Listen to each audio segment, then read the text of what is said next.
দেখো এরা আবার ধরা পড়ে গেছে, দেখো এদের কাণ্ড।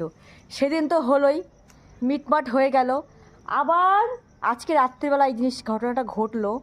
আজকে রাত্রিবেলা ওই সামনে একটা বাগান আছে, দুজন মিলে দেখা করতে গেছে, আর চোখে পড়ে গেছে। এখন পাড়ার লোক বুঝতে পারছো, এখন তো খুদ ধরলেই ব্যাস অনেক কিছু হয়ে যায়। এখন ওরা টেনে হেসে নিয়ে এসে এই বেঁধে রেখে দিয়েছে। এবার কী করবো তোমরাই বলো কী করব। এরা যদি তিন তিন থাকা থেকে যদি এরকম করে, তাহলে মানুষের মানে সামনে তো মুখ দেখানোর মতন নেই।